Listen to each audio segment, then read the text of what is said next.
Good morning बेटा। हम कर रहे थे एक्सरसाइज 1.3, ठीक है, वो हमने कंप्लीट की थी लास्ट वीडियो में। आज हम करेंगे एक्सरसाइज 1.4, ठीक है। 1.4 लिया है मैंने यहाँ पे। 1.4 बिल्कुल आसान है, देखना बिल्कुल ही इजी है, इसको आसानी से हम कर लेंगे। Without actually performing the long division, state whether the following rational numbers will have a terminating decimal expansion। आपको ये बताना है कि जो भी आपको यहाँ पे नंबर दे रखे हैं, जैसे आपको नंबर दे रखा है यहाँ पे 17/8, दूसरा लिया मैंने यहाँ पे 64/455, फिर एक तीसरा लिया है मैंने यहाँ पे 6/15। ये तीन पार्ट मैंने यहाँ पे लिए। आपको इसमें बताना है कि इनको बिना डिवाइड किए कि किसकी एक्सपेंशन हमारी टर्मिनेटिंग डेसिमल एक्सपेंशन है या किसकी नॉन टर्मिनेटिंग डेसिमल एक्सपेंशन है। समझ में आया? टर्मिनेटिंग मतलब किसकी डिवीजन यहाँ पे खत्म हो जाएगी आफ्टर डेसिमल, और किसकी खत्म नहीं होगी मतलब इनफाइनाइटली वो यहाँ पर चलता रहेगा, ठीक है। तो उसके लिए हमें इसको डिवाइड नहीं करना, विदाउट डिवाइडिंग आपको ये काम करना है। तो यहाँ पे हम क्या करेंगे कि जो आपका डिनोमिनेटर है, इस डिनोमिनेटर को हम फैक्टराइज करेंगे। सिर्फ डिनोमिनेटर की हेल्प से ही हम बता देंगे कि हमारा जो ये है ये टर्मिनेटिंग डेसिमल एक्सपेंशन आएगा या नॉन टर्मिनेटिंग आएगा। 2 4 हो जाएगा, 2 2 और ये हो गया 1। तो हमें क्या करना है इस मेथड के लिए कि हमें जो आपका डिनोमिनेटर दे रखा है इसकी हम कर लेंगे यहाँ पर प्राइम फैक्टराइजेशन। अगर जो प्राइम फैक्टराइजेशन हमारी यहाँ पर आई, यहाँ पर जो आपकी प्राइम फैक्टराइजेशन है वो क्या है यहाँ पे 2⁻³ तो अगर हमारे डिनोमिनेटर की प्राइम फैक्टर्स या तो 2 आए या 5 आए या दोनों आ जाए, मतलब किस फॉर्म में आना चाहिए 2⁻m into 5⁻n where mn belongs to whole numbers। Whole numbers मतलब इन m और n की value 0 1 2 3 up to so on, कोई भी होल नंबर यहाँ पर हो सकता है। जैसे 8 की प्राइम फैक्टराइजेशन में हमारे सिर्फ फैक्टर्स कौन आए हैं 2 2 आया है, तो यहाँ पे 2 की पावर तो हो गई 3 और 5 की पावर कितनी हो जाएगी यहाँ पे 0, क्योंकि हमारा एक भी 5 यहाँ पे प्रेजेंट नहीं हुआ है, ठीक है। तो अगर हमारे प्राइम फैक्टराइजेशन डिनोमिनेटर की 2⁻m into 5⁻n टाइप से आ जाती है तो हमारा ये नंबर क्या हो जाएगा टर्मिनेटिंग डेसिमल एक्सपेंशन, मतलब ये पॉइंट के बाद कहीं ना कहीं पे खत्म जरूर हो जाएगा डिवीजन। फिर है ये, इसको आप देख लीजिए। तो यहाँ पे हम करेंगे 455 के प्राइम फैक्टराइजेशन। तो उससे भी पहले एक काम और करना पड़ेगा, क्या कि अगर ये दोनों नंबर, अगर ये फ्रैक्शन एक दूसरे से कैंसल आउट हो रही है किसी भी नंबर से, तो हम इनको सिंपलेस्ट फॉर्म में करेंगे। After that we find the prime factorization of denominator. अब 64 और 455 डिवाइड नहीं हो रहे हैं तो हम यहाँ पे नीचे वाले का कर देंगे प्राइम फैक्टराइजेशन। अब देखिए यहाँ पे जो प्राइम फैक्टर्स आए हैं वो कौन आए हैं 5 13 एंड 7।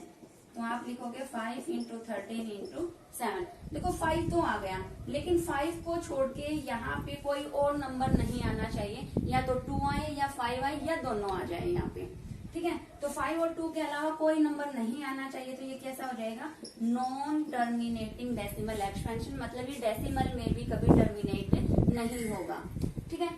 अब जैसे कि मैं बात कर रही थी कि ये हमें कैंसिल आउट करना है और पहले क्या करना है हमें इनको सिंपलेस्ट फॉर्म बनाना है, तो हम इनको बना रहे हैं सिंपलेस्ट फॉर्म। तो ये सिंपलेस्ट फॉर्म बन गई 2/5। और 5 की प्राइम फैक्टर मतलब 5 क्या है हमारा खुद से प्राइम नंबर है, तो ये क्या हो गया हमारा टर्मिनेटिंग डेसिमल एक्सपेंशन बन गई यहाँ पे। समझ में आया? तो टर्मिनेटिंग डेसिमल एक्सपेंशन अगर आपको बनाना है तो जो आपका क्यू है ये p होता है हमारा और ये क्यू, तो क्यू की कर देंगे प्राइम फैक्टराइजेशन। अगर क्यू की प्राइम फैक्टराइजेशन में 2 और 5 और बोथ दोनों आ जाए या एक एक आ जाए तो हमारा हो जाएगा टर्मिनेटिंग डेसिमल एक्सपेंशन। अगर इनके अलावा 2 और 5 के अलावा कोई भी तीसरा प्राइम नंबर यहाँ पे आ जाएगा तो वो क्या बन जाएगा हमारा नॉन टर्मिनेटिंग डेसिमल एक्सपेंशन, ठीक है। फिर सेकंड क्वेश्चन लिया हमने यहाँ पे। सेकंड क्वेश्चन में इसने कहा है कि फर्स्ट क्वेश्चन के अंदर जितने भी आपको पार्ट ये दे रखे हैं सभी को डेसिमल एक्सपेंशन में चेंज करो। किनको? जो हमारे टर्मिनेटिंग डेसिमल एक्सपेंशन है। ठीक है, स्टेटमेंट मैं आपको पढ़ के बताती हूँ। Write down the decimal expansion of those rational numbers in question 1। जो रैशनल नंबर है क्वेश्चन 1 में उनकी हमें करनी है डेसिमल एक्सपेंशन में, उनको लिखना है।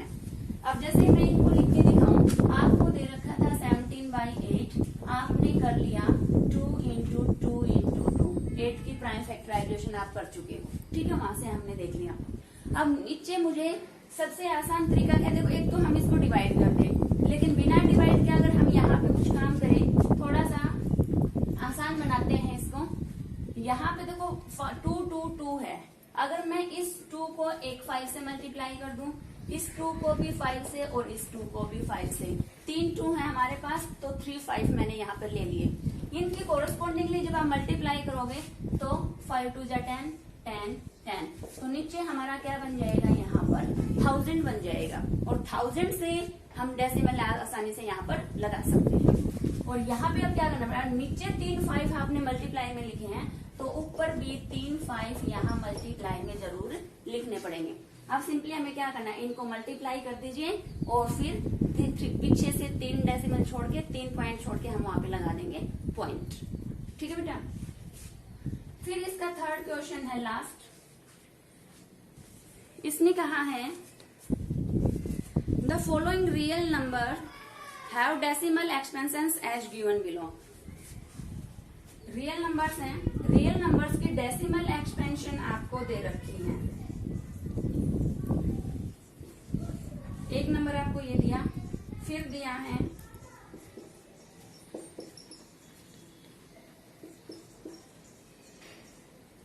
फिर एक नंबर और दिया है आपको,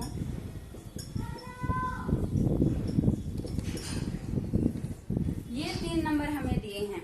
इसने कहा है कि जो आपको real numbers have decimal expansions given below, जो आपको ये डेसिमल एक्सपेंशन दे रखी है, in each case decide whether they are rational और नॉट। अब क्या ये रैशनल है या नहीं, पहले हमें ये बताना है। तो पहला ही काम करते हैं हम कि रैशनल देख लेते हैं कौन सा रैशनल है।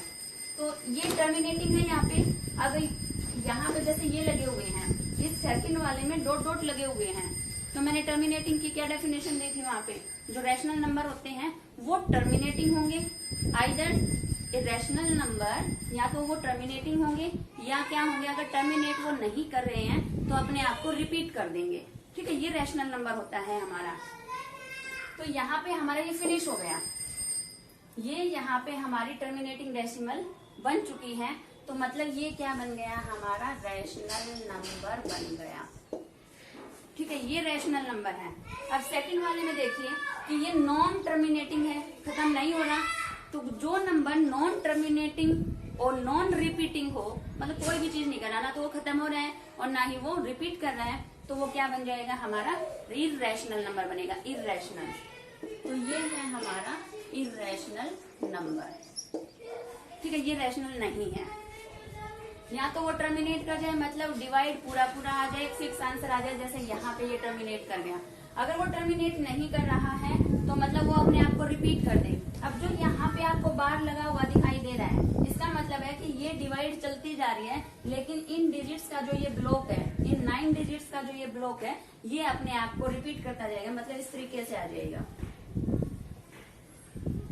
ये 9 तक, फिर 1 2 3 अप टू 9 तक, फिर 1 2 3 4 अप टू 9 तक, मतलब इस तरीके से ये जाता जाएगा। अब हम देखो रैशनल इरेशनल दिखा दिया। अगर किसी के ऊपर बार लगा हुआ है तो मतलब ये non terminating but repeating expression है हमारा, तो ये भी क्या बन गया, हमारा रैशनल नंबर बन गया यहाँ पे। ठीक है, तो सबसे पहले कहा था क्या बताओ कि रैशनल है या नहीं, तो ये रैशनल है क्योंकि फिक्स आंसर आ गया, टर्मिनेट कर चुका है। ये ना तो टर्मिनेट करे क्योंकि डॉट डॉट लगी हुई, मतलब इनफाइनाइटली मैनी टाइम्स ये यहाँ जाएगा, और क्या है ये ना ही अपने आप को रिपीट कर रहा है। यहाँ पे 12 के बाद 1 0, फिर 12 आया, फिर 2 0 के बाद 12, फिर 3 0 के बाद 12, तो मतलब यहाँ पे पहले हमारा 12 के बाद एक 0 आ रही थी, अगर यहाँ पे 120 120 120 ऐसे बनता हुआ जाता तो ये हमारा रिपीट करता है। अब ये यहाँ पे non repeating and non terminating है, ठीक है, तो इसलिए ये हो गया था इरेशनल। फिर इसने कहा है अगर ये आपके रैशनल नंबर हैं, इफ दे आर रैशनल, अगर वो रैशनल हैं, and of the form p by q, और अगर p बाय क्यू फॉर्म में वो लिखे जाए, what can you say about the prime factors of Q, तो क्यू के बताने हैं हमें फिर प्राइम फैक्टर्स। ध्यान से देखना, प्राइम फैक्टर्स की हम बात करें तो क्यू के क्या प्राइम फैक्टर्स होंगे, सिर्फ ये बताना है हमें, इसको p बाय क्यू फॉर्म में नहीं लिख के दिखाना।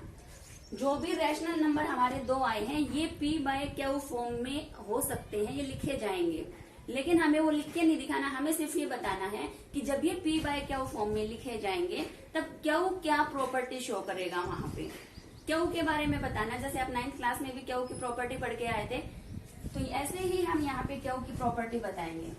यहाँ पे देखिए ये क्या हो गया, ये डेसिमल एक्सपेंशन है और टर्मिनेट हो गया। अभी हमने फर्स्ट क्वेश्चन में कहा था कि अगर कोई नंबर है वो टर्मिनेटिंग डेसिमल एक्सपेंशन कब बनेगा, जब क्यू के क्या फैक्टर हो, 2 और 5, या 2 हो या 5 हो।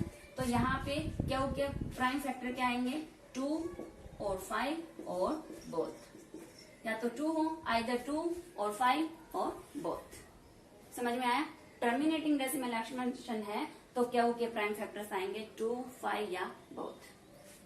ये इरेशनल है, इसके बारे में कोई बात होगी नहीं, क्योंकि ये इरेशनल है तो p बाय क्यू फॉर्म में नहीं लिखा जाएगा, तो क्यू की प्रॉपर्टीज कोई शो यहाँ पे नहीं होगी। थर्ड है आपका, ये है आपका नॉन टर्मिनेटिंग डेसिमल एक्सपेंशन, ये रिपीट कर रहा है। तो यहाँ पे देखिए अगर टर्मिनेटिंग बनेगा तो 2 और 5 यहाँ पे बनेंगे इसके फैक्टर। अगर देखो ये रैशनल नंबर है लेकिन ये टर्मिनेट नहीं कर रहा है, टर्मिनेट नहीं हो रहा है यहाँ पे, तो यहाँ पे जो क्यू की प्राइम फैक्टराइजेशन है उसमें 2 और 5 तो आएंगे ही आएंगे, उसके अलावा कोई एक फैक्टर और आएगा, एटलीस्ट 1 फैक्टर आर प्रेजेंट, एक फैक्टर वहां पर प्रेजेंट जरूर होगा। समझ में आया, ये टर्मिनेटिंग हो गया तो 2 और 5 बस, या दोनों। अगर वो टर्मिनेटिंग नहीं है, नॉन टर्मिनेटिंग है, और लेकिन रिपीट कर रहा है अपने आप को, रैशनल नंबर वहां पे बन रहा है, तो 2, 5 तो आएंगे ही आएंगे, इनके अलावा एक फैक्टर और वहां पे जरूर प्रेजेंट होगा, ठीक है।